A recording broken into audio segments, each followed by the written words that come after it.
You all had a good lunch today? Harapkan semua saudara mendapatkan makan siang yang enak. The food here is not at all like what I get back home. Makanan di sini tidak sama seperti apa yang didapatkan Pak Welles di Amerika. And I like it. Dia sangat suka akan makanan Indonesia. This hour I want to talk to you about an embarrassment of riches. Hal yang akan dibicarakan adalah mengenai hal yang memalukan untuk orang-orang yang kaya. And by this I mean that we have many New Testament manuscripts. Dan hal ini yang ingin disampaikan adalah bahwa kita memiliki banyak sekali manuskrip daripada Perjanjian Baru. And we also have many textual variants. Tetapi kita juga memiliki banyak varian-varian tekstual. You've probably heard of the Da Vinci Code by Dan Brown. Mungkin di antara kita sudah mendengar tentang buku yang ditulis oleh Dan Brown dengan judul Da Vinci Code. In this book it says the following. Dalam buku ini dikatakan demikian. The Bible has evolved through countless translations, additions, and revisions. Alkitab telah melalui beberapa tahap yang tidak dapat dihitung antara penterjemahannya, tambahannya, dan juga revisi-revisinya. History has never had a definitive version of the book. Di dalam sejarah kita tidak pernah mendapatkan satu versi yang sangat definitif, yang sangat pasti tentang Alkitab ini. Now, we all know that Dan Brown is a novelist. Kita semua tahu bahwa Dan Brown adalah seorang penulis novel. But he is claiming that it's based on true history. Tetapi dia mengklaim bahwa apa yang ditulisnya berdasarkan pada sejarah yang benar. So it's a historical novel. Jadi ini yang disebut dengan novel historis. And that simply means that there's lots of things in there that he believes are true to history. Ya ini berarti bahwa dia percaya bahwa apa yang ditulisnya itu beberapa diantaranya adalah benar secara historis. And this statement is one of those. Statementnya atau pernyataannya seperti demikian. When two of my sons were in college, when Dan Brown's Da Vinci Code book came out, pada waktu dua daripada anak Bapak Welles di college pada waktu buku Da Vinci Code ini diterbitkan, they were going to major universities in America.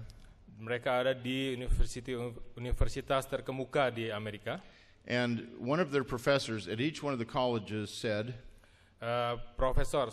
satu daripada profesor mereka di dalam universitas tersebut mengatakan, Dan Brown's book has finally proved that Christianity is false. Dan Brown, jadi buku daripada Bapak Dan Brown ini telah membuktikan bahwa kekristenan pada dasarnya adalah salah. Now, many of you, I'm sure, have friends who have said something like this quotation as well. Banyak di antara kita mungkin pernah bertemu dengan orang yang mengatakan hal yang sama. You may have even thought it yourself.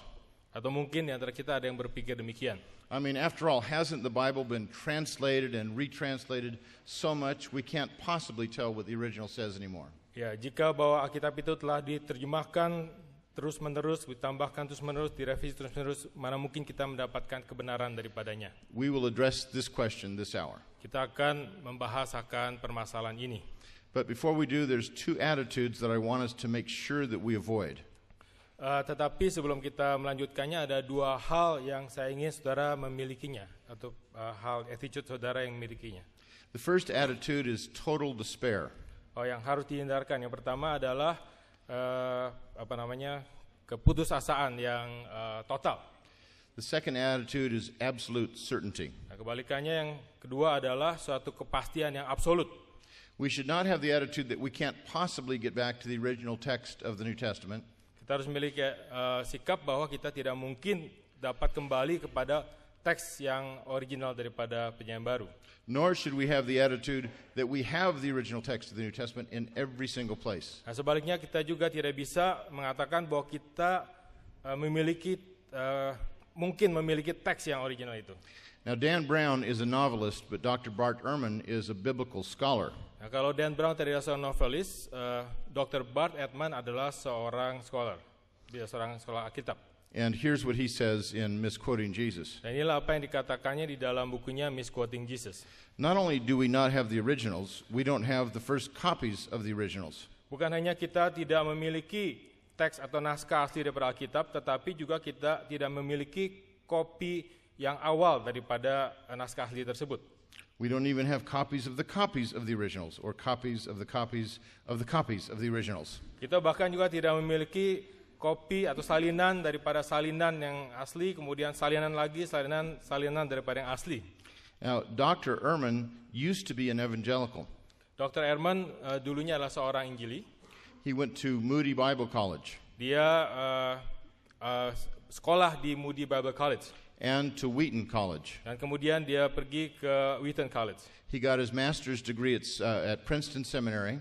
Dia mendapatkan gelar masternya daripada seminari Princeton Seminary. And he also got his PhD at Princeton Seminary. Dia juga mendapatkan doktoralnya, PhD-nya daripada Princeton Seminary.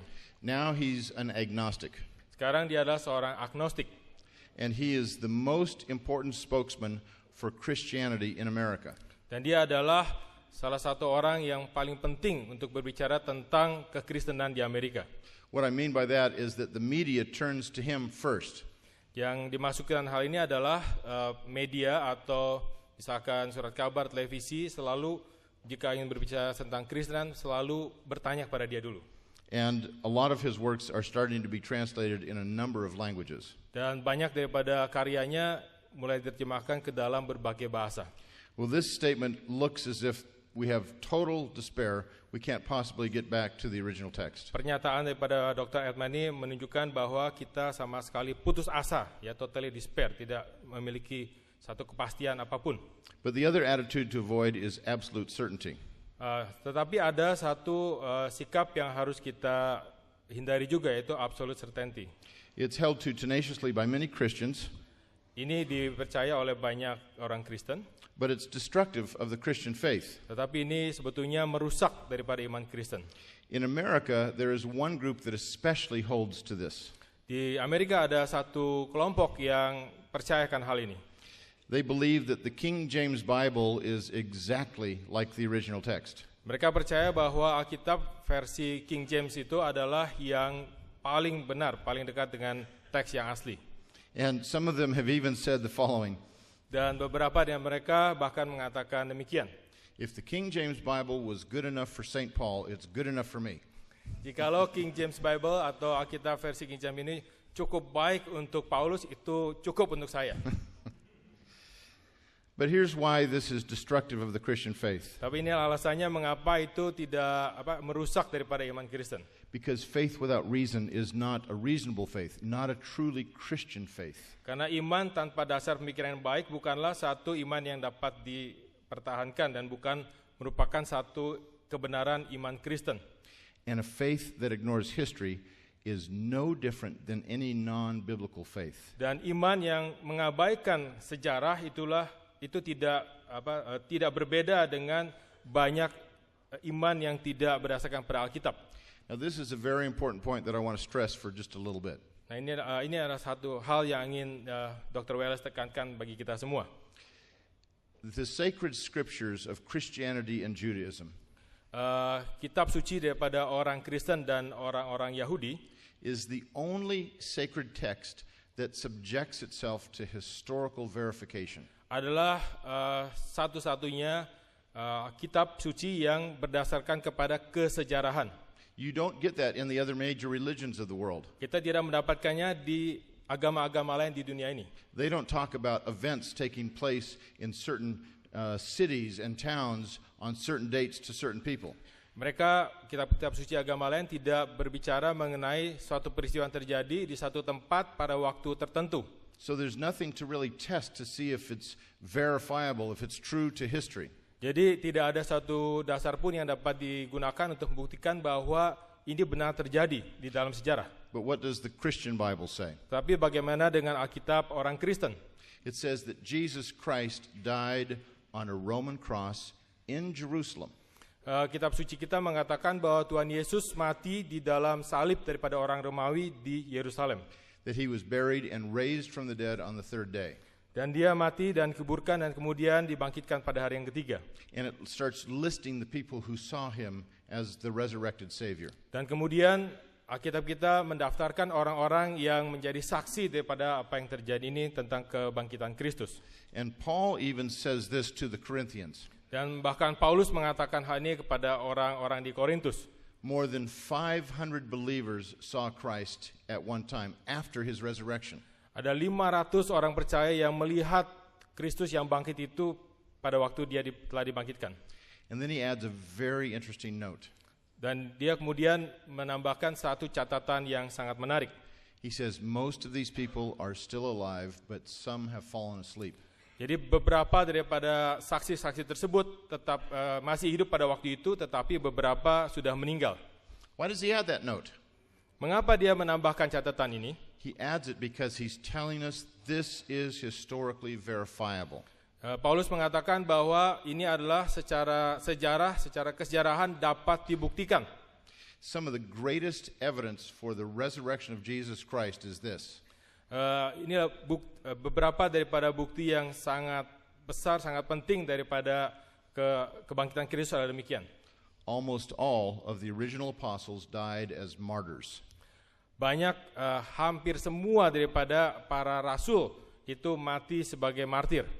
Now, if they were lying for the resurrection, they would be insane to die as a martyr. Jikalau mereka itu berbohong, untuk apa mereka mati sebagai martir? Itu tidak ada gunanya. Mereka gila. Even liberal scholarship recognizes this. Bahkan orang-orang liberal, para ahli liberal juga menyadari akan hal ini. And so they say that the disciples had a group hallucination.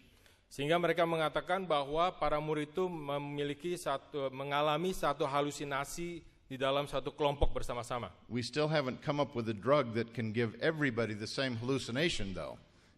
Kalau begitu kita harus memiliki satu bukti bahwa ada satu obat yang bisa membuat satu grup itu memiliki halusinasi yang sama. Maybe there's some special mushrooms that grow just in Israel that can do that. Mungkin ada jamur khusus di Israel yang bisa membuat mereka semua berhalusinasi bersama-sama. But if they didn't hallucinate and if they didn't lie, then what?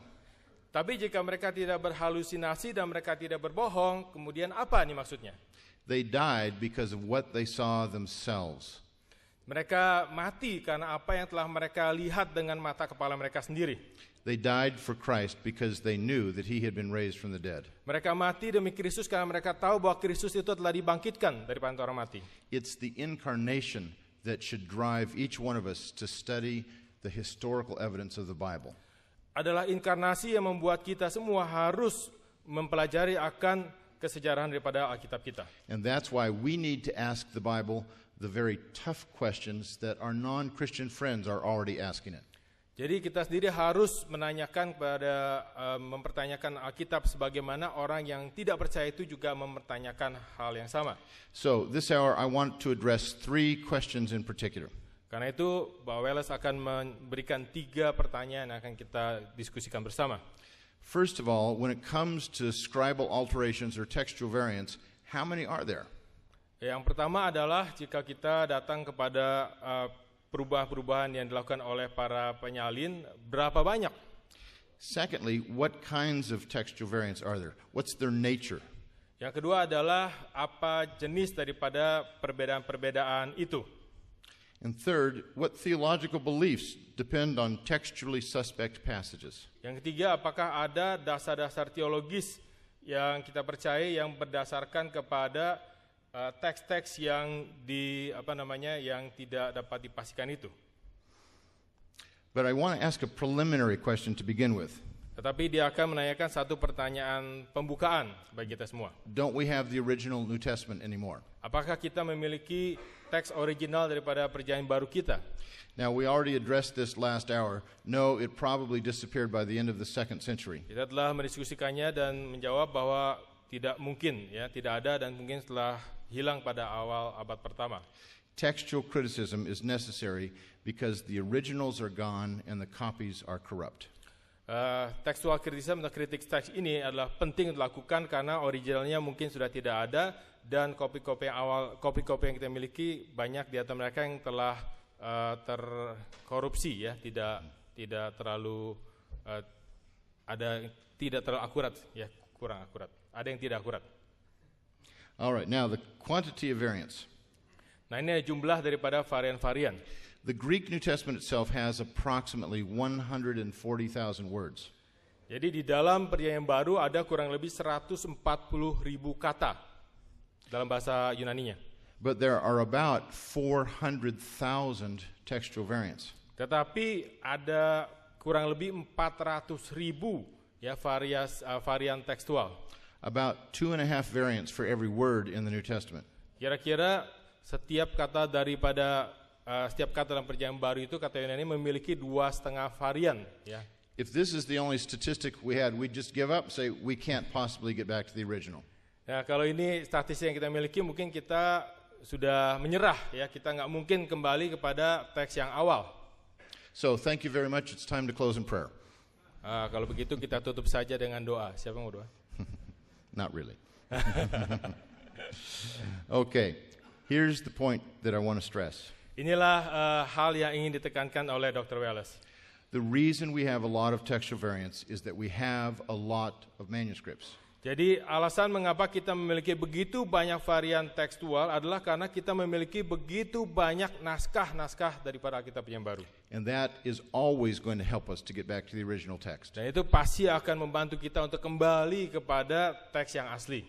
So I'm going to spend most of the next few minutes dealing with the quantity of textual variants. Nah, Dr. Wallace akan mendiskusikan hal ini khususnya dalam beberapa menit ke depan adalah mengenai quantity, ada jumlah daripada naskah-naskah varian ini. And then I'll address the quality or the nature. What kinds of variants are they? Nah, setelah jumlahnya kemudian akan dibahas mengenai kualitas daripada teks-teks tersebut, varian tersebut. And finally we'll ask the question, do they affect doctrine? Dan kemudian pertanyaan terakhir adalah apakah teks-teks tersebut mempengaruhi akan doktrin yang kita percayai. So let me begin with this embarrassment of riches point about the manuscripts. Nah, inilah yang akan dia mulai tentang hal yang memalukan bagi yang kaya begitu. The New Testament was originally written in Greek. Perjanjian Baru itu dalam aslinya ditulis dalam bahasa Yunani. And today there are more than 5,700 manuscripts of the New Testament. Dan saat ini kita miliki lebih dari 5.700 naskah-naskah di dalam bahasa Yunani. These come from as early as the 2nd century and as late as the 16th. Dan ini mulai daripada abad kedua sampai ke 16th. Sampai ke abad yang ke-16. But the New Testament was translated into other languages very early on. Tetapi Perjanjian Baru juga diterjemahkan ke dalam bahasa lain sejak masa-masa awal. In the 2nd century it was translated into Latin. Di dalam abad ke-7 itu diterjemahkan ke dalam bahasa Latin. And it exploded into Western Europe where everyone at the time spoke Latin. Jadi itu kemudian dibawa ke banyak daerah di benua Eropa yang berbicara bahasa Latin. So today we have more than 10,000 manuscripts of the New Testament in Latin. Jadi sekarang kita memiliki lebih daripada 10,000 naskah atau manuskrip di dalam bahasa Latin. And in the 3rd century it was translated into Coptic and then into Syriac. Di dalam abad ketiga diterjemahkan dalam bahasa Koptik dan kemudian dalam bahasa Syria. And other ancient languages. Dan kepada beberapa bahasa-bahasa kuno lainnya. We have more than 5,000 manuscripts in these languages and as many as 10,000.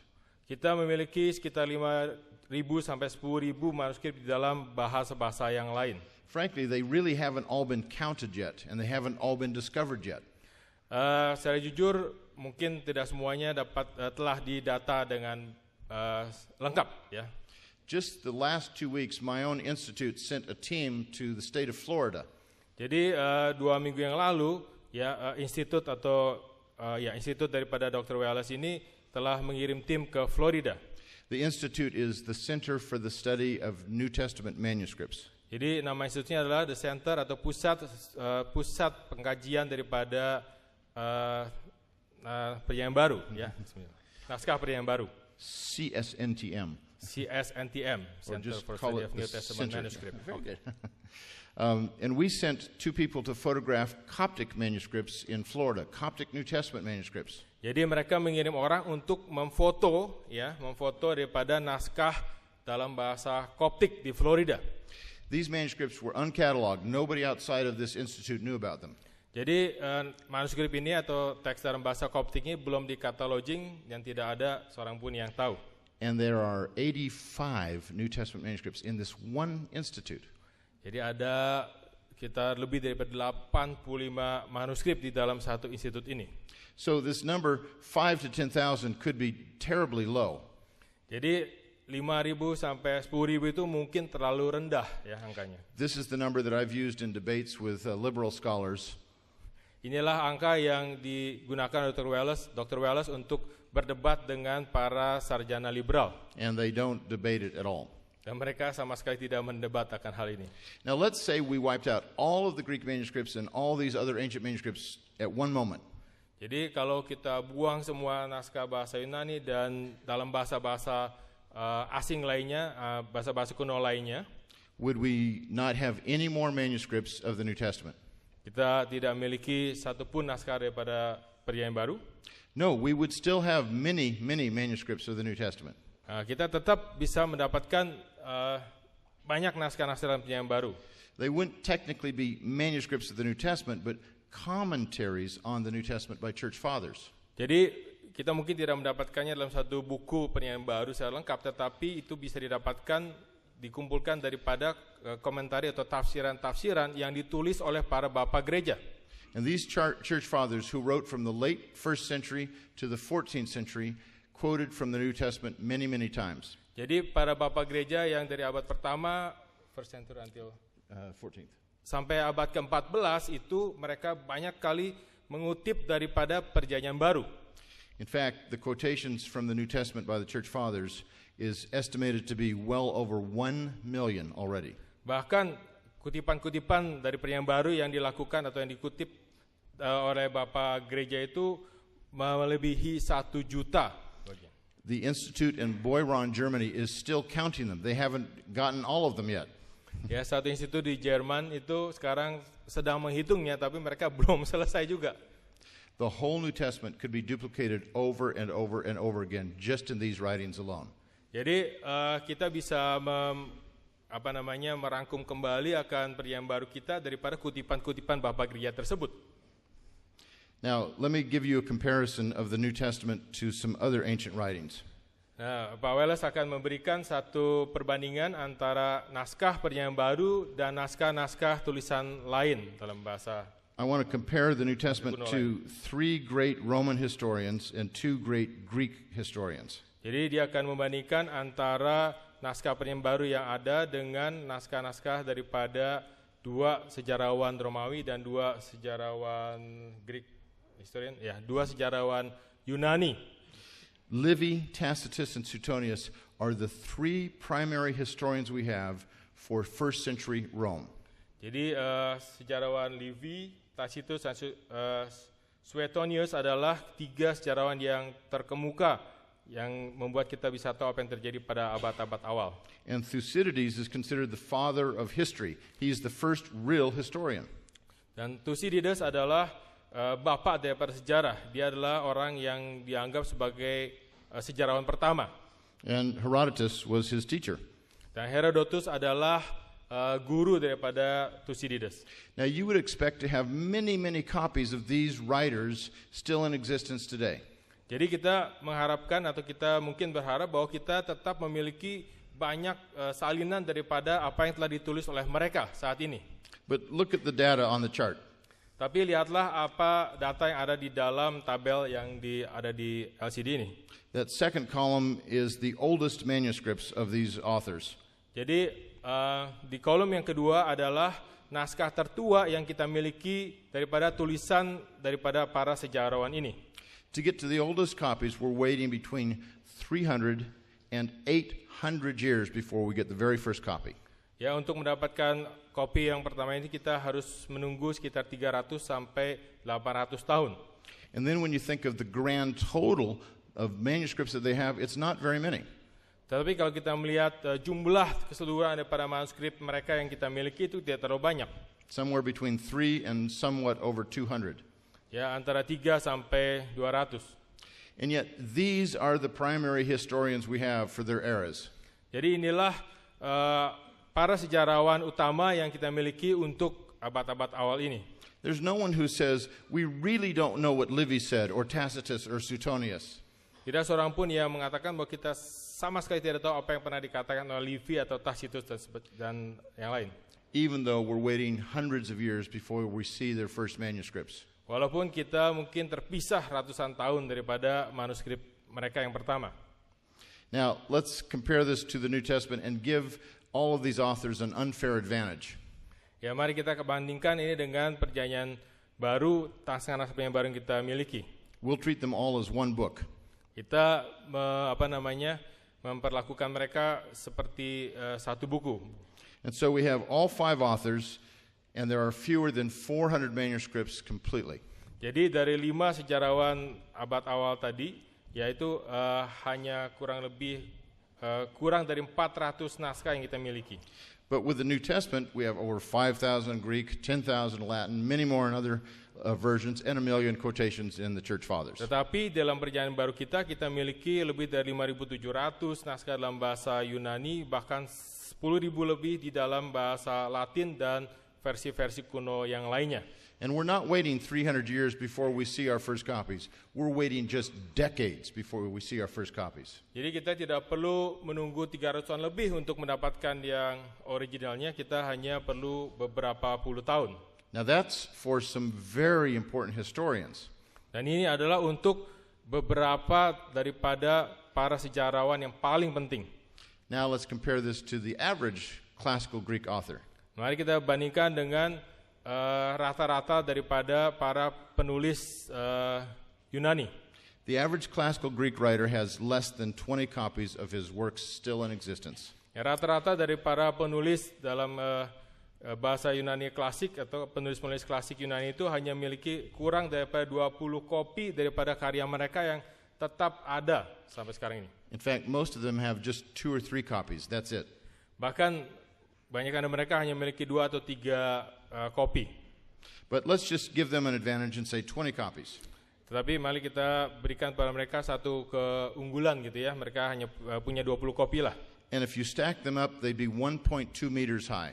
Jadi kalau ditumpuk ke atas, mereka punya kurang lebih 4 feet high. 1.2 meters. 2 meters. 1.2 meters. 1.2 meters. 1,2 meter ya, 4 kaki.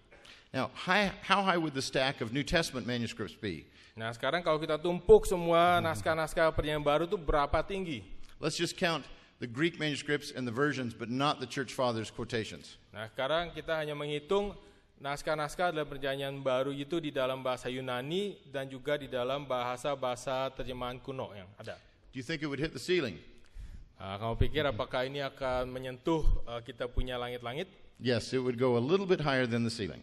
Akan lebih tinggi daripada langit-langit ini. Sedikit lebih tinggi. It would be more than 1.5 kilometers high. Ya, itu akan setinggi kurang lebih 1,5 kilometer tingginya. 1.5 kilometer. Okay. Now, when someone says to you, oh, the New Testament, how can we possibly know what these authors originally wrote? Nah, kalau begitu, tentang perjanjian baru, bagaimana kita tahu bahwa para penulis ini benar-benar menulisnya? We could say to them this. Kita akan dapat mengatakan pada mereka demikian. We have approximately 1,000 times as many manuscripts.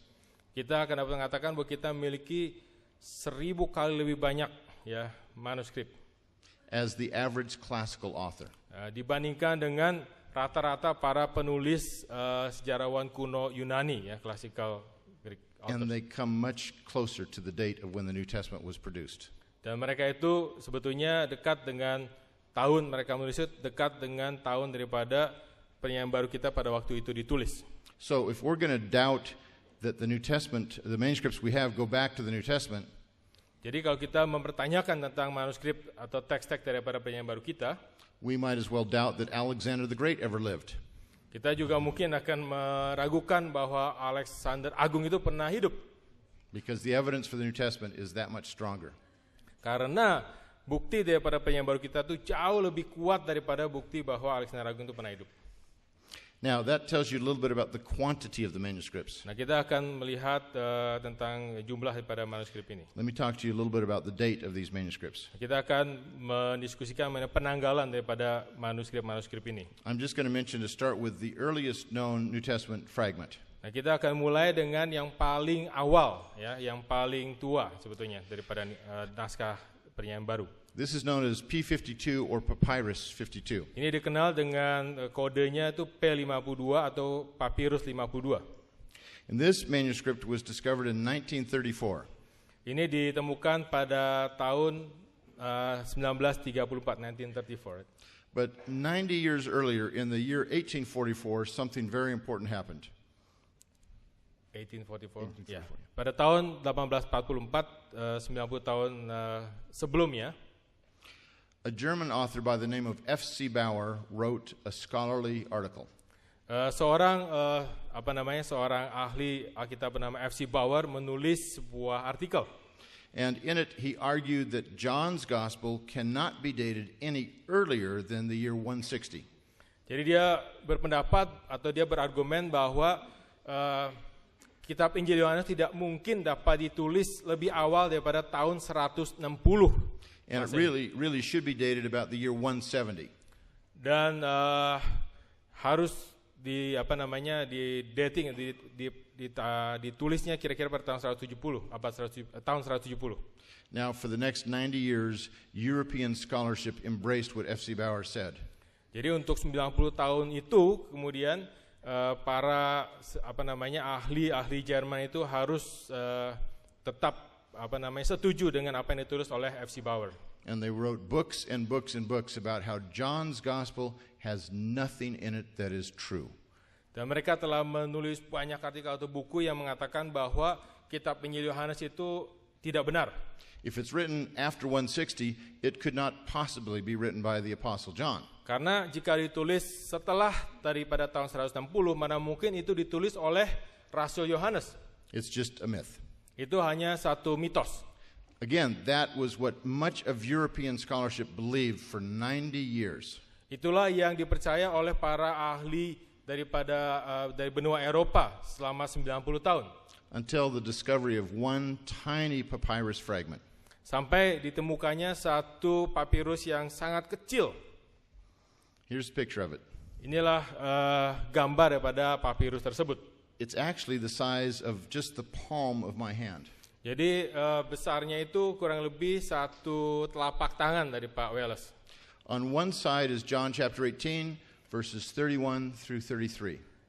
Satu sisi adalah Yohanes pasal 18 ayat 32-33. On the other side is John 18 verses 37 and 38. Yang sebaliknya adalah Yohanes 18 ayat 37 sampai 38. Now, the scholar who discovered it was a papyrologist. Ahli yang menemukan ini disebut papirologis. Ya. He was not a New Testament scholar. Mereka bukanlah seorang ahli Perjanjian Baru. But when he discovered it, he recognized this is from the New Testament. Nah, pada waktu para ahli itu melihat ini, mereka mengenali bahwa ini pasti berasal daripada Perjanjian Baru. And he was just a student at the time, so he wanted to show it to other scholars. Nah, mereka itu pada waktu itu, dia pada waktu itu adalah seorang mahasiswa, jadi kemudian dia ingin menunjukkannya kepada ahli yang lain.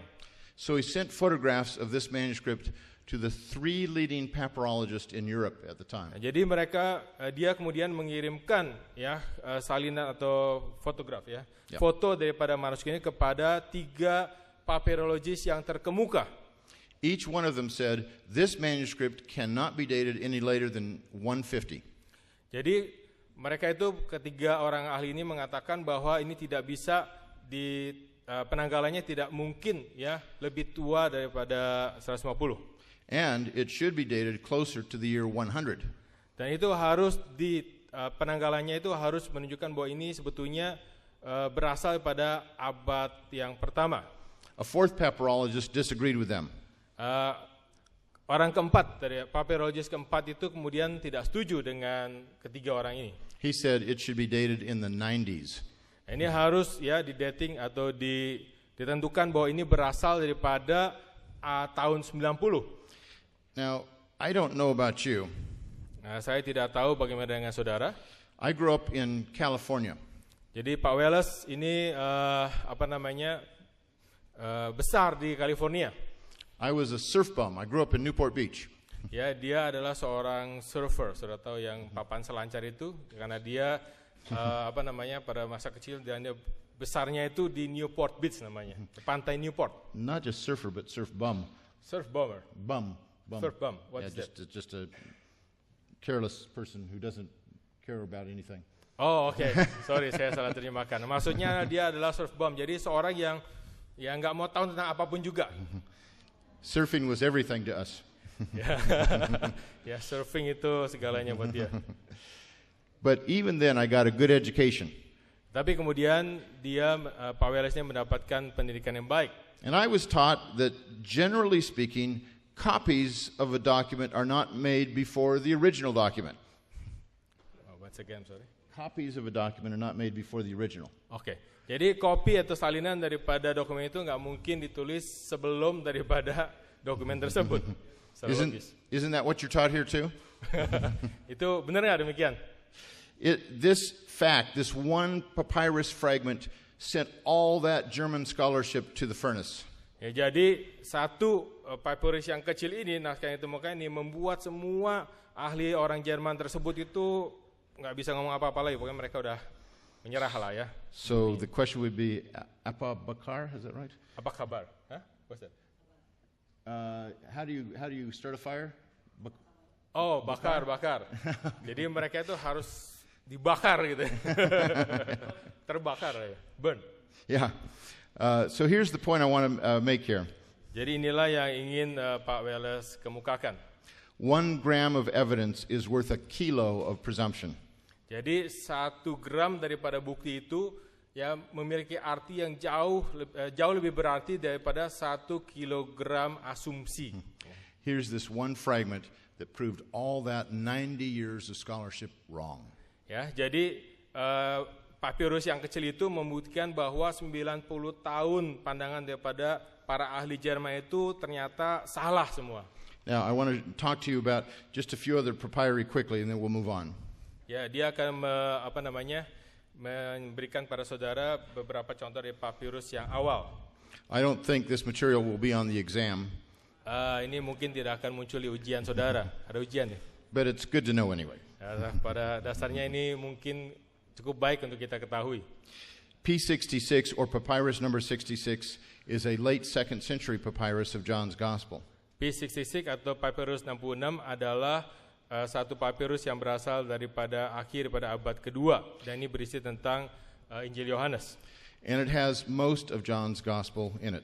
Dan papyrus ini memiliki hampir semua daripada Injil Yohanes.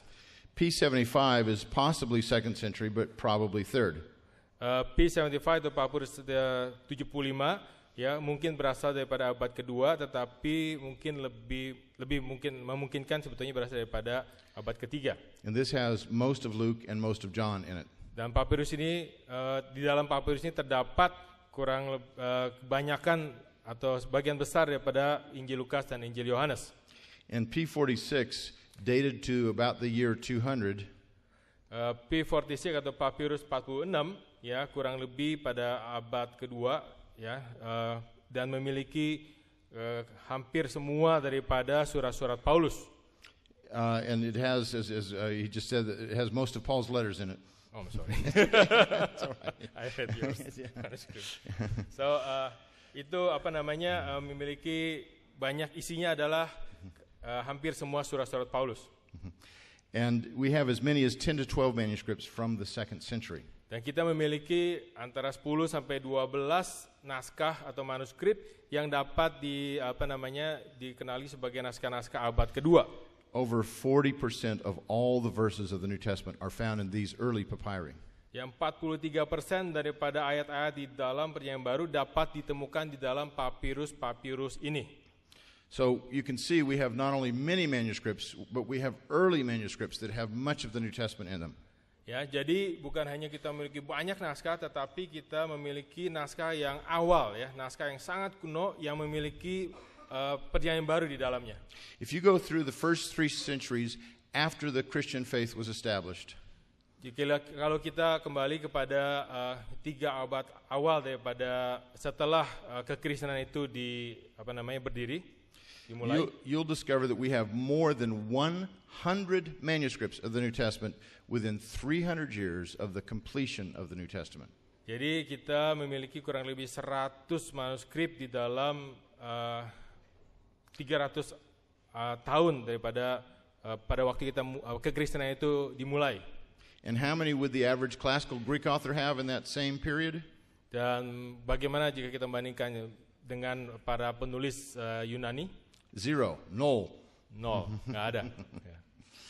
So, within 300 years of the completion of the New Testament, jadi di dalam 300 tahun setelah Perjanjian Baru itu selesai, there are more than 100 manuscripts that are still in existence.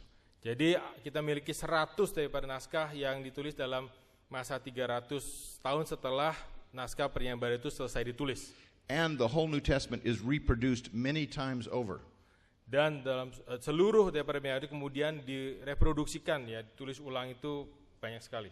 There's nothing in the ancient Greco-Roman world that comes close to this. Jadi tidak ada satupun daripada tulisan daripada orang-orang Yunani atau Romawi yang dapat menyaingi akan kuantiti atau jumlah daripada tulisan Perjanjian Baru ini, naskah Perjanjian Baru ini. Does this help your faith? What's that? Does it help your faith? Apakah ini membantu iman kita? Membangun iman kita? Amen. Amen. Yes. Saudara setuju? Amin. It helps mine. Ya, paling tidak itu membangun iman Dr. Wallace. Saya juga sih. So the question we started with is this. Jadi pertanyaan yang harus kita lakukan sekarang adalah, has the Bible been translated and retranslated so many times that we don't know what it originally said? Apakah Alkitab itu telah diterjemahkan dan diterjemahkan lagi begitu banyak kali sehingga kita tidak tahu lagi apa yang dikatakan oleh naskah aslinya? That really assumes something that has never been true. It assumes a view. It makes an assumption. Oke, ya, jadi ini merupakan satu asumsi. And that assumption is that every time the Bible has been translated and retranslated, they destroyed the older manuscripts. Ya, jikalau Alkitab ini ditulis dan ditransmisi lagi, ditulis lagi, disalin lagi, kemudian yang asli dibuang. But that's not what happened. Tapi itu tidak terjadi, itu bukan hal itu yang terjadi. When the King James Bible, which was translated 400 years ago, pada waktu Alkitab versi King James itu diterjemahkan 400 tahun yang lalu, it was based on 6 Greek manuscripts that came from the 12th century or later. Itu sebetulnya diterjemahkan daripada 6 naskah bahasa Yunani yang berasal daripada abad ke-12. Now we have almost 6,000 manuscripts. Sekarang kita memiliki lebih daripada 6.000 manuskrip. And the earliest come 1,000 years earlier than the King James manuscripts. Dan naskah yang paling awal yang kita miliki sekarang itu berasal daripada kurang lebih 10 abad sebelum naskah daripada yang dipakai pada waktu menerjemahkan Alkitab versi King James. Here's a photograph of the only 4-column manuscript of the Bible. Inilah fotograf dari 4 kolom daripada manuskrip dalam Alkitab Perjanjian Baru. This is Codex Sinaiticus. Disebut namanya adalah Codex Sinaiticus. It's from the 4th century and it has the entire New Testament in it. Jadi kodeks ini ya berasal daripada abad keempat ya Masehi, dan di dalam kodeks ini ada seluruh daripada perjanjian baru kita. This is the oldest complete New Testament by 500 years. Ini adalah naskah tertua yang memiliki seluruh perjanjian baru ini. Now, besides these manuscripts, we also have patristic writings. Selain daripada naskah-naskah atau manuskrip yang tadi, kita memiliki tulisan-tulisan Bapak Gereja. The patristics or church fathers were leaders of the ancient church. Mereka adalah para pemimpin, patristik ini adalah para Bapak Gereja yang merupakan pemimpin daripada gereja-gereja kuno. And they quote from the New Testament more than 1,000,000 times. Dan mereka mengutip perjanjian baru dalam tulisan mereka lebih daripada 1 juta kali. The New Testament is duplicated many times over in their writings. Dan dengan demikian perjanjian baru itu telah diduplikasikan begitu banyaknya di dalam tulisan-tulisan mereka. So our answer to that very first question is this. Jadi jawaban terhadap pertanyaan kita adalah, as time goes on, we are getting closer and closer to the original wording. Dengan berjalannya waktu, kita itu sebetulnya menjadi lebih dekat dan lebih dekat daripada kata-kata yang original itu. We're not getting farther away. Kita tidak makin menjauh tetapi makin mendekat. Now, I believe that this kind of information will be very helpful to you. Dia percaya bahwa informasi ini akan sangat membantu kita semua. Not only to strengthen your faith, bukan hanya untuk memperkokoh iman kita semua, but to help you in sharing the gospel with others. Tetapi membantu kita untuk membagikan Injil kepada orang lain. The second question is the nature of the variants. Pertanyaan kedua adalah mengenai natur daripada varian-varian ini. What kinds of variants are there? Apakah jenis-jenis daripada varian ini? We said there's 400,000, but 99% of them make virtually no difference at all. 400,000? 400,000. Ya, ada 400,000, tetapi 99% daripada varian-varian tersebut tidak membuat satu perbedaan yang kelihatan. The differences in spelling, for example, is the largest single category of texture variants. Ya, contohnya adalah perbedaan menyepel apa itu ya? Mengeja, ya, mengeja. Menyepel, I'm sorry. It's okay. What did you say? Yeah, I just say spelling and then put it Indonesia menyepel. That's mean mengeja. Ya, perbedaan dalam ejaan. Okay. The name John is spelled two different ways in the manuscripts. Ya, nama Yohanes itu dieja ya di dalam ada dua ejaan untuk nama Yohanes. So is the name Matthew or the name Paul. Other names are spelled two different ways. Ya, sama seperti nama Matius, nama Paulus itu ada dua macam ejaan. Now, there are also alterations that can't be translated from Greek to English or from Greek to Indonesian. Jadi ada perubahan-perubahan yang tidak dapat ya diterjemahkan daripada bahasa Inggris ke Yunani ke Inggris ataupun ke Indonesia. That's because Greek is a highly inflected language. Itu adalah karena bahasa Yunani adalah bahasa yang sangat banyak perubahannya. For every verb there's 350 forms. Untuk setiap kata benda ada 350, ya, 350 bentuk. So if you haven't started studying Greek yet, jadi jika saudara belum mulai belajar bahasa Yunani, maybe you should just check out of seminary. Nah, kalau begitu lebih baik segera keluar dari seminari. Not really. Now, in America we have an expression. Di Amerika kita memiliki satu pengungkapan. It's Greek to me. It Greeks to me. Itu adalah Yunani untuk saya. It means I don't understand. That's completely foreign language to me. It Greeks to me itu adalah berarti itu seperti bahasa Yunani bagi saya, berarti saya nggak ngerti apa-apa, nggak ngerti sama sekali. So I go to Greece every year to photograph manuscripts. Dr. Wallace pergi ke Yunani untuk memfoto manuskrip itu setiap tahun. And I asked them last time, what do you say? You can't say it's Greek to me because you know Greek. Ya, jadi Dr. Wallace menanyakan pada orang Yunani, apa yang kamu katakan, ya? Karena pada about ekspresi it Greeks to me kan kamu mengerti bahasa Yunani, ya kamu ngomong apa ungkapan yang sama? They say it's Chinese to me. Ya, jadi mereka mengatakan ini adalah seperti bahasa Mandarin buat saya. Well, here are 8 ways to say Jesus loves Paul in Greek. Nah, daftar ini adalah 4 cara untuk mengatakan bagaimana Yesus mengasihi Paulus. These you should write down because this will be on the exam. Ini akan muncul dalam ujian saudara, jadi saudara harus mencatatnya. 8 different ways to say exactly the same thing. 8 cara untuk mengatakan hal yang sama, persis. Here's another 8 ways to say Jesus loves Paul in Greek. Ini adalah 8 cara yang lain untuk mengatakan hal yang sama, yaitu bagaimana Yesus mengasihi Paulus. There are in fact hundreds of ways to say Jesus loves Paul in Greek.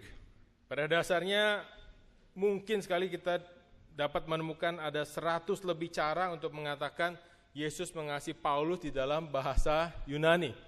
So if there are hundreds of Greek expressions that all should be translated Jesus loves Paul, jadi kalau ada kurang lebih 100 ya cara untuk mengatakan Yesus mengasihi Paulus, then to have 2.5 variants for every word in the New Testament is really not very many. Dan hanya kurang lebih 2,5 variasi di dalam perbedaan naskahnya itu tidak terlalu banyak. So, back to the kinds of variants we have. Jadi kita kembali kepada jenis-jenis varian yang kita miliki. The second smallest group is this. Kelompok yang terkecil kedua adalah demikian. Variants that are meaningful but not viable. Jadi varian ini adalah sesuatu yang berarti tetapi tidak viable, tidak dapat dipertahankan. Yeah, viable means that it has a good chance of being authentic. Viable itu berarti memiliki satu kesempatan yang baik untuk menjadi otentik. Not viable means there's no way it's going to be authentic. Nah, kalau not viable itu berarti tidak mungkin itu adalah yang otentik. And I'll give you an illustration later of this. Let me just say this. There are many meaningful variants. Ya, dia akan diberikan contoh yang lain, tapi ada banyak Many meaningful variants. Banyak varian yang sangat berarti. But if they're only found in one late manuscript, they're not viable. They're not viable if it's only in one late manuscript. Oke. Ya, tetapi itu tidak viable di dalam satu naskah yang late, naskah yang muda. So, let's look at the smallest group of variants. Mari kita lihat kepada kelompok yang terkecil daripada varian-varian ini. Those are the variants that are both meaningful and viable. Mereka adalah yang berarti dan juga viable. Less than 1% of all textual variants fit this group. Hanya kurang daripada 1% dari semua variasi tekstual atau varian tekstual yang dapat dikelompokkan di dalam kelompok ini. Let me talk to you about a very well-known text in the New Testament. Kita akan bicara tentang satu teks yang sangat sangat terkenal daripada Perjanjian Baru. It's Revelation chapter 13 verse 18. Wahyu 13 ayat 18. Let the one who has insight calculate the beast's number. Baiklah setiap kita yang memiliki insight, pencerahan, menghitung ya angka daripada binatang tersebut. For it is the number of a man, and his number is 666. Karena inilah adalah angka daripada seorang manusia dan angkanya adalah 666. Now, in America, if you said, what's the Antichrist number? Di Amerika kalau kita mengatakan apakah angka daripada antikristus itu? Everybody would know. Oh, that's 666. We know that. Setiap orang pasti tahu itu pasti 666. It's probably not quite as well known here, is it? Mungkin tidak terlalu dikenali di Indonesia, betul nggak? But most of you know that, right? Tapi semua kita tahu kan? However, it may not be 666. Tetapi itu mungkin juga bukan 666. The number might be 616. Nomornya mungkin 616. There's a manuscript that's our second most important manuscript that has the number 616. Jadi ada naskah yang second most important. Second most important. Ada naskah yang paling penting kedua yang memiliki angka 616, 616. And it's pretty early. Dan itu sangat awal ya, sangat awal, betul. And the oldest manuscript that was just discovered 12 years ago. Dan naskah tertua yang baru saja ditemukan 12 tahun yang lalu also has the number 616. Juga memiliki angka 616. Now, most scholars believe that 616 is not the number of the beast. Jadi banyak ahli yang percaya bahwa 666 bukanlah angka daripada binatang itu. 616 is the neighbor of the beast. Jadi angka daripada binatang itu sebetulnya ada 616. He just lives a few doors down from the beast. Dia tinggal beberapa pintu ya, beberapa rumah ya, tetangga gitu. But here's the point. This is a meaningful and viable variant. Nah, inilah poinnya ya. Jadi inilah yang disebut dengan meaningful dan varian yang viable. But I don't know any theological seminary or Christian college or denomination Tapi dia tidak tahu apakah ada seminari teologis ataupun denominasi Kristen that includes in its doctrinal statement yang memasukkan di dalam doctrinal statement atau pernyataan iman mereka. We believe that the number of the beast is 666. Bahwa kita percaya bahwa angka daripada binatang itu adalah 666. It's meaningful, but it's not that important. Ya, ini berarti tetapi tidak terlalu penting. Now, we come to our final question, the matter of issues. That is, what doctrines are affected by these variants? Jadi kita sampai kepada pertanyaan terakhir, apakah doktrin yang dipengaruhi oleh adanya tekstual varian ini? In Dan Brown's Da Vinci Code, he has Sir Lee Teabing make the following comment. Di dalam buku Dan Brown itu, ya, Teabing memiliki komentar demikian. My dear, he says to Sophie. Ya, my dear, kata Teabing kepada Sophie. Until that moment in history, sampai pada saat itu di dalam sejarah, he's talking about the year 325. Dia berbicara mengenai tahun 325 when the Council of Nicaea met. Ketika itu adalah konsili Nicea, pada waktu ada konsili Nicea. And in that council they defined what they meant by the deity of Christ. Konsili itu yang mendefinisikan arti daripada keilahian Kristus. He said Jesus was viewed by his followers as a mortal prophet. What's that? Human, that he can die. Okay. Jadi mereka mengatakan bahwa Yesus itu adalah dapat mati. A great and powerful man, but a man nonetheless, a mortal. Ya, adalah seorang yang sangat hebat dan berkuasa, tetapi dia tetap seorang yang mortal man, ya, seorang yang dapat mati. So Dan Brown is saying that the deity of Christ was invented at the Council of Nicaea. Jadi, ya, Dan Brown mengatakan bahwa keilahian Kristus itu sebetulnya dimulai, ya, pada konsili itu.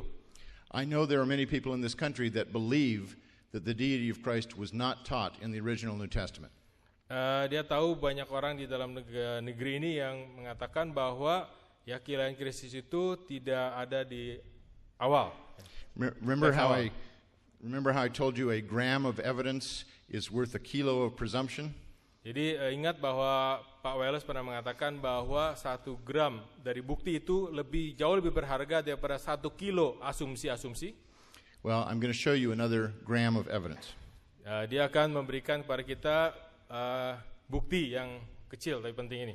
Here's papyrus number 66 dated to the year 175. Ini adalah papirus 66 yang berasal dari tahun 175 Masehi. This is the first leaf of the manuscript for the Gospel of John. Ini adalah lembar pertama dari manuskrip di dalam Injil Yohanes. Ini manuskrip Injil Yohanes. And I want you all to read along with me. Mari kita membahasnya bersama-sama dengan Dr. Welles. It says, "En arche en halagas, kai halagas en prostan theon, kai theos en halagas." You don't Yeah. know that. Coba diulangi. It says what every manuscript for John 1:1 says. Ya, itu adalah kata yang ada di dalam setiap manuskrip daripada kata pertama yang ada di dalam kata-kata pertama yang ada di dalam setiap manuskrip daripada Yohanes pasal pertama. In the beginning was the Word, and the Word was with God, and the Word was God. Ya, pada mulanya firman itu bersama-sama dengan Allah, dan firman itu adalah Allah. Now, unless Emperor Constantine was more than 150 years old, ya, jikalau Kaisar Konstantin itu umurnya lebih dari 150 tahun, then we'd have to say that the doctrine of the deity of Christ could not possibly have been invented by Emperor Constantine. ya, kita tidak dapat mengatakan bahwa doktrin daripada keilahian Kristus itu ditemukan oleh Kaisar Konstantin.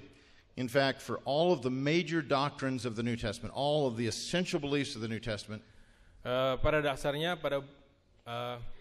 pada faktanya, seluruh doktrin yang penting daripada iman Kristen, there are manuscripts where nothing changes. Those doctrines are completely intact.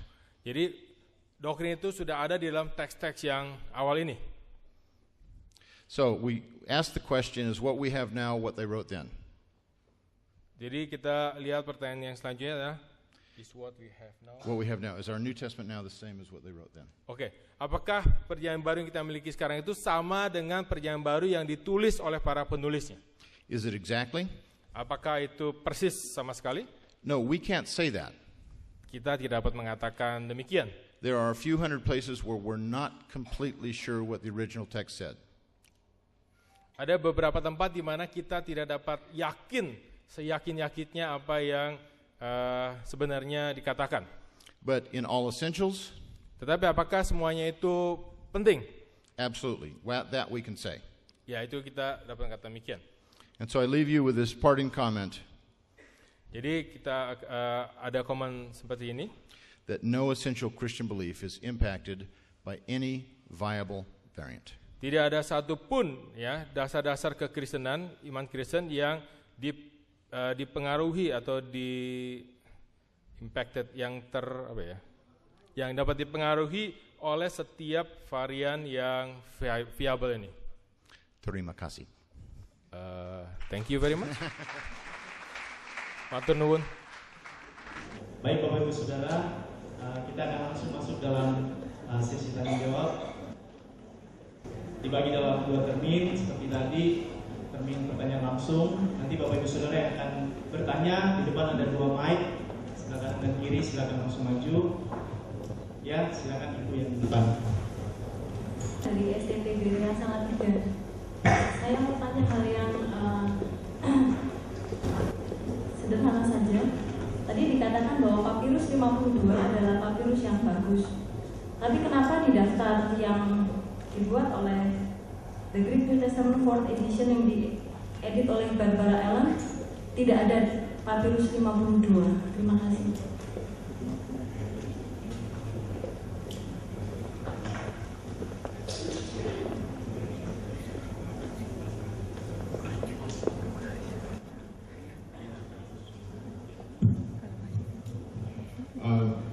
P52 actually is listed in the UBS 4th edition.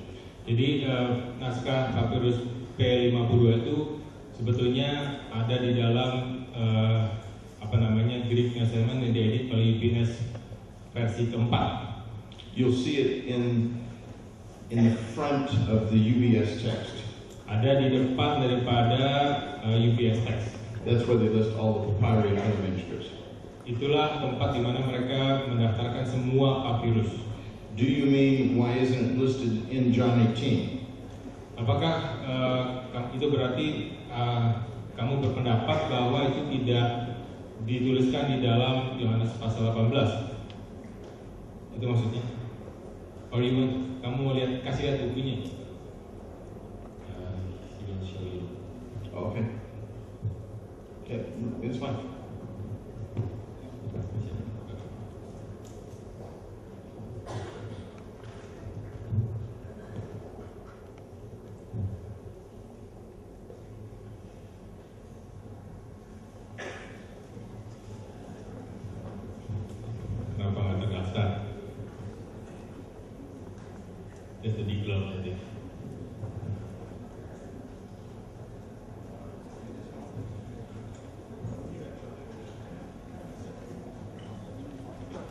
Akan dijelaskan.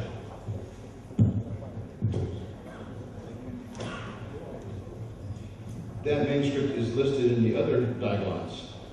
Jadi manuskrip ya P52 itu terdaftar di dalam diglot yang lain. And it's listed in the UBS 4th edition. Dan seharusnya itu memang ada di dalam versi apa ya, keempat dari UBS 4th edition itu teks Yunani, Alkitab Yunani UBS 4th edition itu ada di dalam. And in the Nestle Aland 27th edition. Dan juga ada di dalam Alkitab Yunani yang disebut dengan Nestle Aland edisi ke-27. Barnabas, you have the UBS 4th edition there? Pak Mangapul. Okay. Apakah itu UBS 4th edition? It should be in the front in the introduction. 4th edition or 3rd edition? Even older. Ah. It's been around for a long time, yeah. Does it have P52 listed? You can bring it up here and I can take a look real quick. Apakah itu ada P52-nya?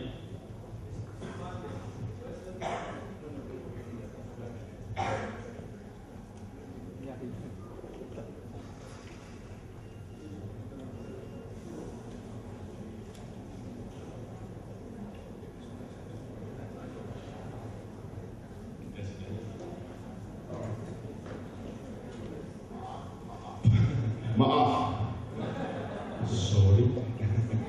It's not listed in the UBS edition, and I know the reason why.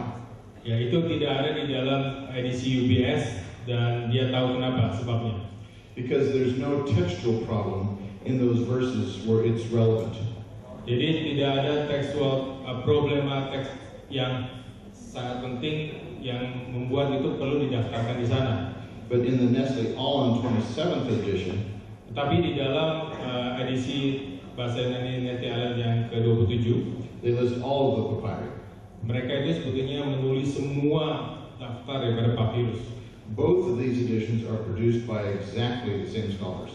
Jadi baik edisi Nestle Aland atau edisi UBS itu sebetulnya karya daripada ahli yang sama, salin yang sama.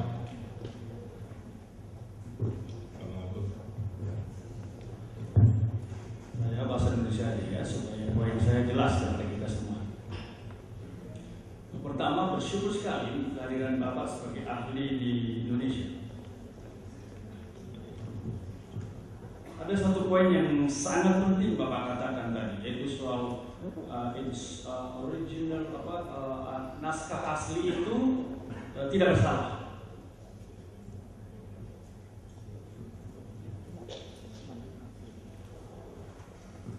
Nah, tugas daripada analisa teks, saya terjemahkan teks kritik dengan analisa teks, adalah masuk ke salinan paling tua dan paling dekat kepada yang asli.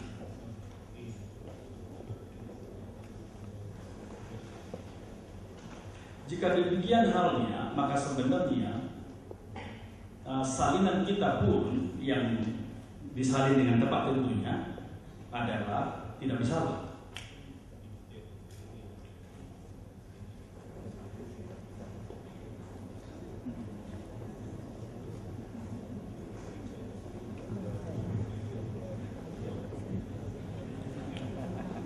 So I try to summarize my point that if the original text is inerrant, then actually the correct text codex should be also inerrant. If that is the case, then Bart Ehrman conclusion is mistaken.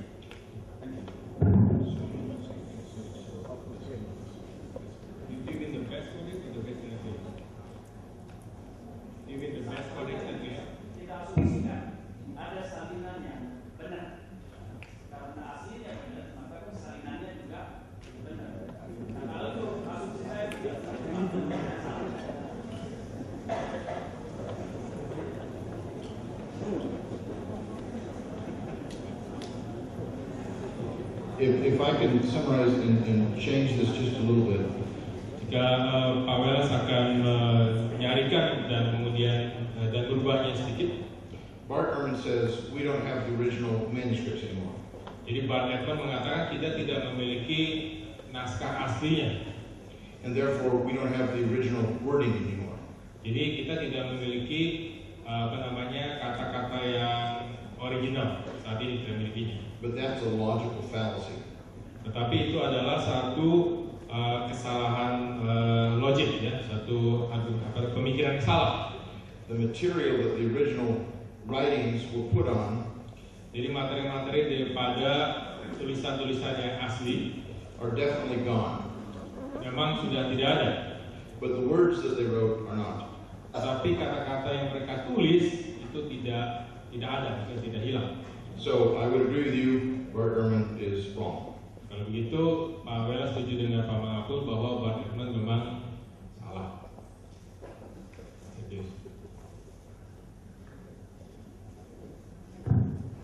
Then are you okay if we distribute your latest article in the Evidence for God but in inerrancy? Then we'll explain at this point. You want to dispute my latest article? No, we'll distribute. I dare not to distribute. Which article is this? This article in the God, the Evidence for God. That book, a collection of. I think you have an article. Oh yeah, whatever. I give you permission to put any of this in you have to check with the publisher though. Yeah, can I probably to you what the publisher may? Yes, I can write to him for you. Yeah, that's where I deal with this whole issue of the inerrancy of the original. Yes, that explain in detail about that. Jadi begini, Bapak Ibu sekalian, ada artikel yang Profesor Wallace di buku yang namanya Evidence for God. Ada satu bab saja, tapi beliau menulis tentang inerransi dan didiskus dalam detail yang tadi Pak Mangapul katakan tadi, yang tadi beliau jelaskan ini. Teman-teman yang berminat, tolong nulis email ke panitia deh ya, mungkin ya supaya gampang, supaya nanti kalau saya sudah dapat izin dari penerbitnya bisa kami email ke teman-teman yang berminat. Dan kami juga rencananya mau meletakkan di website sekolahskulturaonline.org, alamatnya www.sekolahskulturaonline.org. Nanti ada paper-paper yang relevan. Tapi sekarang ini saya sedang coba minta izin untuk mendistribusikannya. Gitu. Saya kira hari ini kan sudah dibagikan. Satu ini kan. Nah ini juga seperti itu, cuma satu artikel saja. Tapi karena nggak mungkin diterjemahkan dan kemudian dicetak lagi, mungkin yang terbaik caranya adalah mereka masukkan di website saja. Nah ini teman-teman bisa download dari sana. Ya, terima kasih. Saya minta maaf, pertanyaan harusnya melalui moderator. Oh, saya. Saya salah. Baik, Bapak Ibu Saudara, kita masih ada waktu, barangkali masih ada yang bertanya. Ya.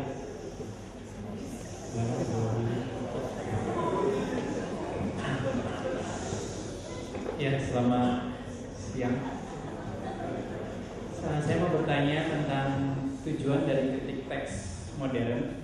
Sebenarnya apa yang ingin dicapai oleh kritik teks modern sehingga membuat kita punya batasan dalam mengkritik sebuah teks sehingga tidak terlalu menjadi high criticism. Terima kasih.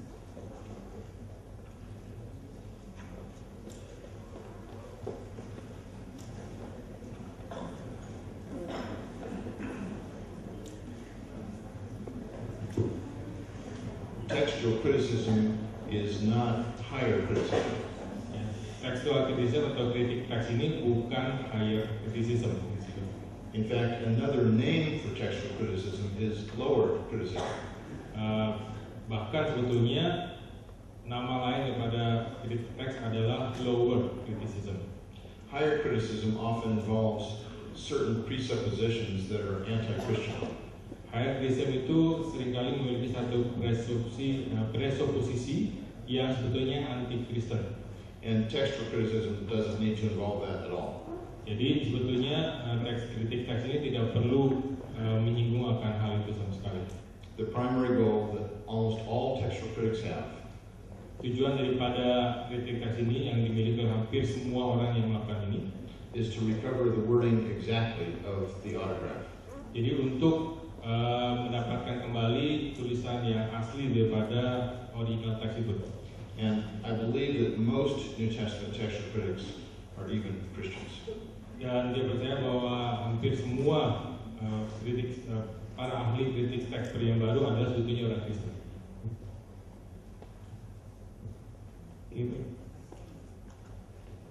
Oke, silakan. Pertanyaannya apa yang menjadi batasan sehingga kita tidak terjebak menjadi higher criticism, tetap di bawah? Terima kasih.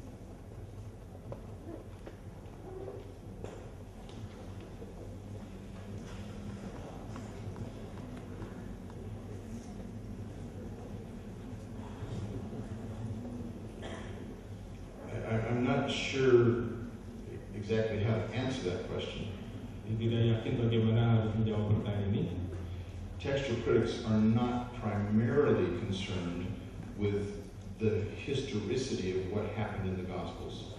Jadi kritik teks itu sebetulnya tidak concern atau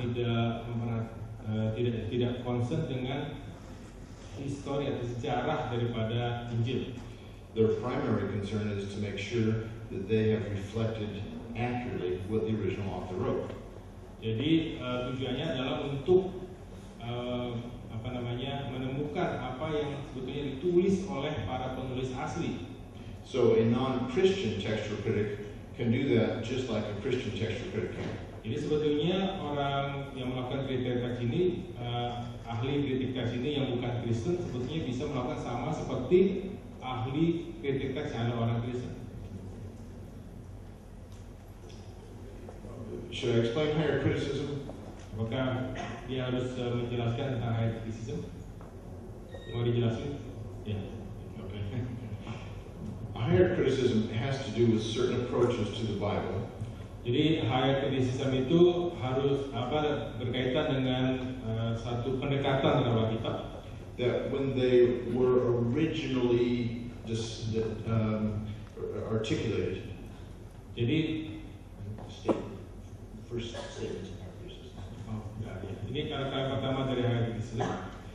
There were certain presuppositions that were anti-Christian. Jadi presupposisinya adalah anti-Kristen sebetulnya. But those presuppositions do not need to be followed by other scholars. Tetapi presupposisi tidak harus diikuti oleh ahli-ahli yang lain. So there are plenty of evangelical scholars who use higher criticism. Jadi banyak daripada para ahli Injili yang menggunakan higher criticism, but they reject the presuppositions of the earliest higher critics. Tapi mereka menolak presupposisi daripada orang-orang higher criticism. Let me give you an illustration. Ini ada sebuah contoh. In the work of the Jesus Seminar on the Five Gospels. Jadi di dalam bagaimana orang-orang Yesus Seminar itu kemudian menulis mengasihkan Five Gospel bukunya. They give over 80 principles on how to determine if Jesus actually said something. Jadi ada 80 prinsip untuk menentukan apakah benar Tuhan Yesus mengatakan demikian. Now most of these principles evangelicals would have no problem with. Banyakkan daripada prinsip-prinsip ini orang-orang Injili tidak memiliki keberatan. But some of them we have a really big problem with. Tetapi ada beberapa yang kita sebetulnya memiliki satu keberatan One of the criteria they use is this. Jadi salah satu kriterianya adalah seperti demikian. It's called the criteria of authenticity. Jadi kriteria mengenai autentisitas. And one of those is the criterion of dissimilarity. Yang salah satunya adalah kriteria daripada ketidaksamaan.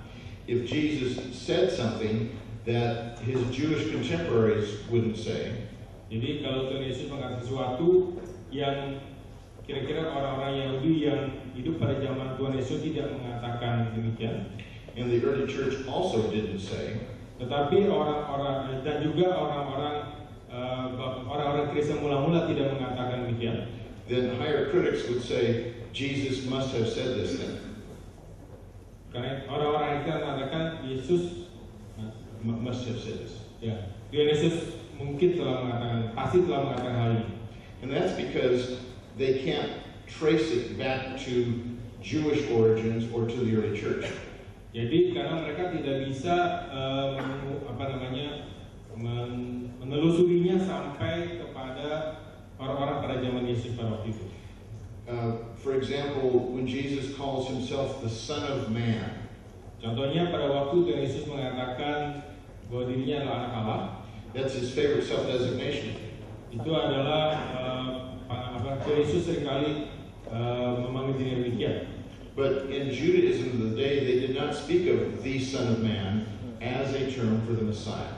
Jadi orang-orang Yahudi pada masa Yesus tidak menggunakan kata anak manusia untuk merujuk kepada Mesias. And the early church almost never used the Son of Man as a term for the Messiah. Dan juga gereja mula-mula tidak pernah menggunakan kata anak manusia yang ditunjukkan untuk menunjuk kepada Mesias. So most New Testament scholars would agree this really does go back to Jesus. Jadi hampir semua yang sarjana yang baru akan setuju bahwa ini benar-benar merupakan kata-kata Tuhan Yesus sendiri.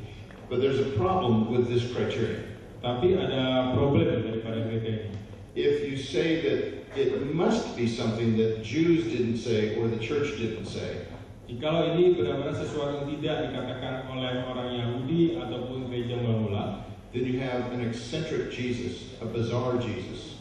Jadi kita mendapatkan Tuhan Yesus yang eksentrik, yang aneh. Wouldn't Jesus say some things that the Jews of his day had said? Apakah Tuhan Yesus akan mengatakan sesuatu yang orang-orang Yahudi pada zamannya itu tidak mengatakan hal itu? After all, he didn't disagree with everything that the Pharisees said. Walaupun dia tidak setuju dengan setiap hal yang dikatakan oleh orang Farisi. And wouldn't the early church pick up on many of the things that he taught? Dan gereja mula-mula itu mendapatkan atau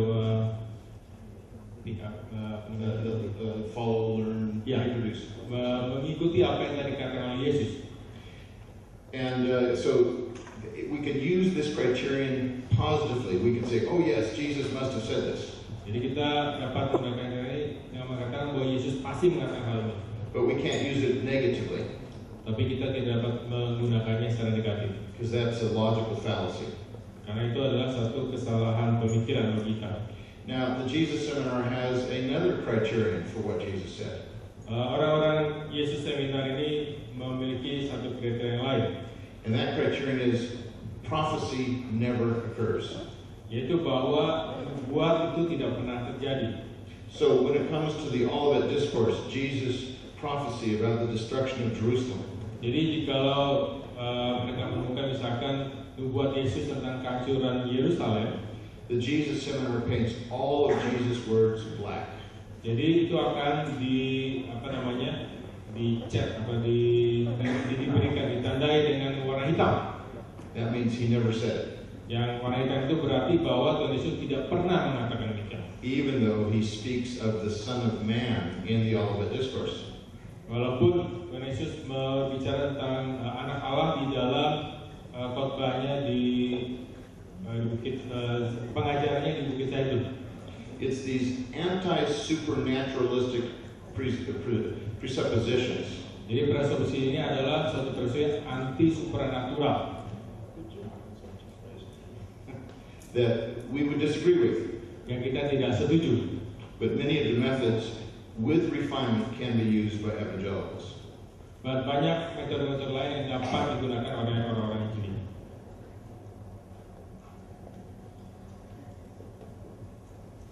Oke, baik. Kita akan beralih ke pertanyaan yang masuk dari SMS. Ada satu pertanyaan yang masuk. Di sini ditanyakan, jika bagian-bagian penambahan seperti perempuan berzina maupun akhir Injil Markus tidak ada dalam naskah aslinya, mengapa bagian ini perlu dipertahankan? Apakah ini hanya karena faktor kandungan emosional saja, ataukah ada faktor lain? Kalau tidak otentik, mengapa perlu dipertahankan?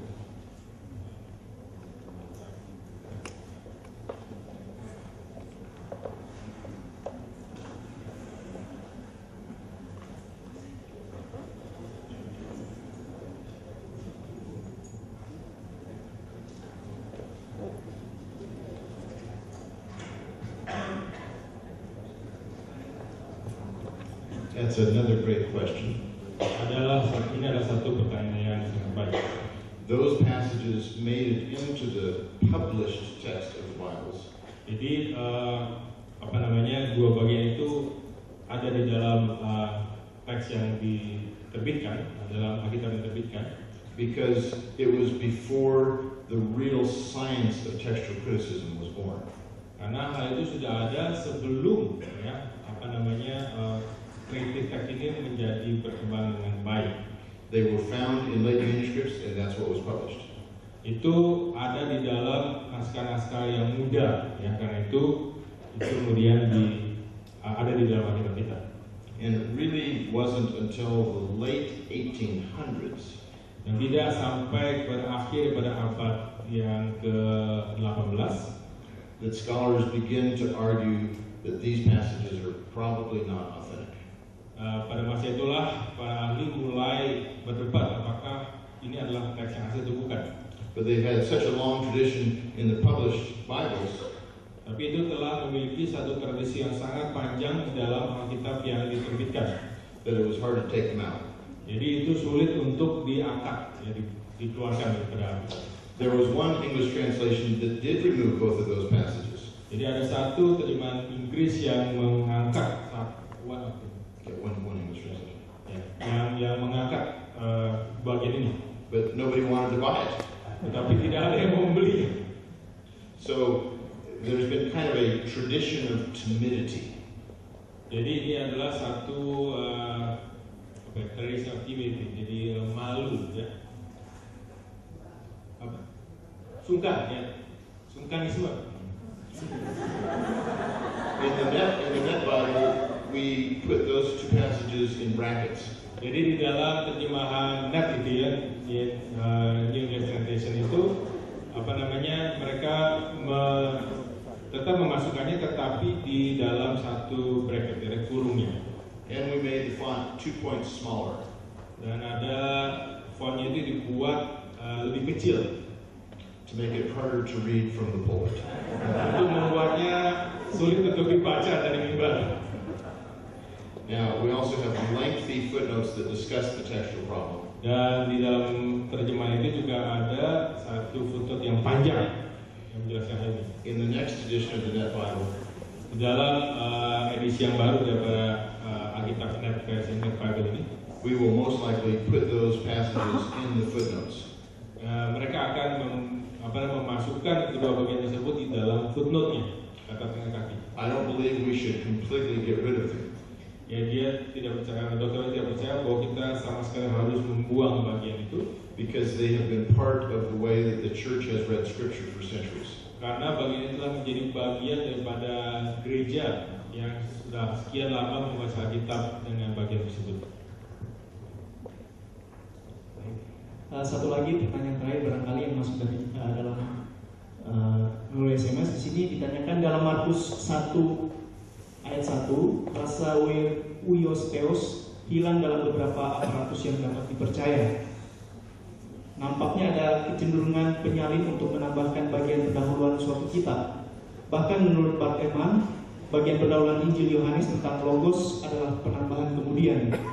Kira-kira bagaimana pendapat Profesor Paulus?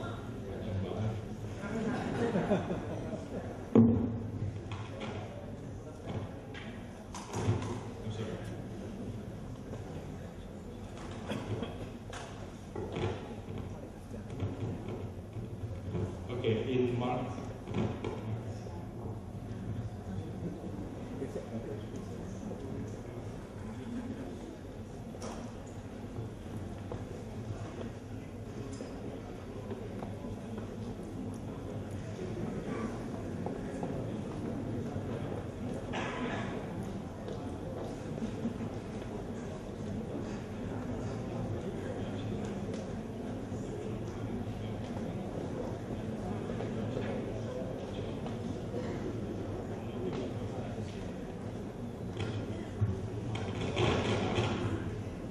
Talking about the textual problem in Mark 1:1.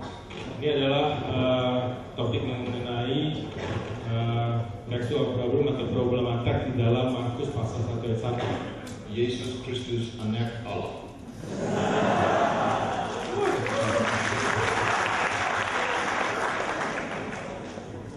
Yesus Kristus anak Allah. And anak Allah is not in all manuscripts. Jadi anak Allah itu tidak ada di dalam semua naskah. Not in one of the most important manuscripts. Bahkan itu tidak ada di dalam satu daripada naskah manuskrip yang paling penting. But in the other really good manuscripts. Tetapi itu ada di dalam manuskrip lain yang juga penting. Now, I have written an article about that. Dr. Wells telah menulis artikel tentang ini. Where is that? We could get that on the Sola Scriptura too if you want to get it translated. Nah, ini tugasnya Sola Scriptura untuk menerjemahkan artikel ini. Right. What I will say is this. Jadi apa yang ingin Dr. Wells katakan adalah demikian. There are several words right in a row that have the exact same ending in Greek. They have the exact same ending in Greek. Oh, ada beberapa kata yang memiliki bagian akhir yang sama di dalam kata bahasa Yunani, hurufnya akhirnya sama. It's tu euangeliou, Yesus Kristus, huiuthelu. Ya, jadi o itu sama, ya, endingnya sama ya di dalam kata-kata itu. All these endings in u, ya semua akhiran yang u ini makes it real easy for a scribe to skip over some words. Jadi mungkin membuat seorang yang menyalin itu kemudian melompatinya tanpa sengaja. And the most important manuscript that lacks the last two words in Mark 1:1. Jadi naskah yang paling penting yang tidak memiliki kata ini di dalam Markus pasal 1 makes this same kind of mistake in several other places. Juga memiliki kesalahan yang sama di dalam beberapa bagian yang lain. So when we look at all of the data together, I think we must say Anak Allah is original. Jadi kalau kita melihat data-data tersebut, ya, ada kemungkinan kesalahan tadi, itu berarti kita dapat menyimpulkan bahwa anak Allah itu sebetulnya ada di dalam teks yang asli. The clock. Oke, baik, kita sudah mendengarkan penjelasan dari Profesor Wallace. Kita juga sudah sampai di akhir dari sesi 3. Bapak Ibu Saudara, kita akan break sebentar dan akan kembali lagi ke dalam ruangan ini pukul 15:25 gitu ya. 12:25. Di bawah disediakan sama panitia, disediakan teh dan kopi. Bapak Ibu Saudara silakan nikmati, tetapi tidak diperbolehkan untuk membawanya ke dalam ruangan chapel ini. Satu lagi informasi, batas pendaftaran untuk pemesanan sertifikat dari seminar ini hari ini terakhir Bapak Ibu Saudara ya. Demikian, silakan.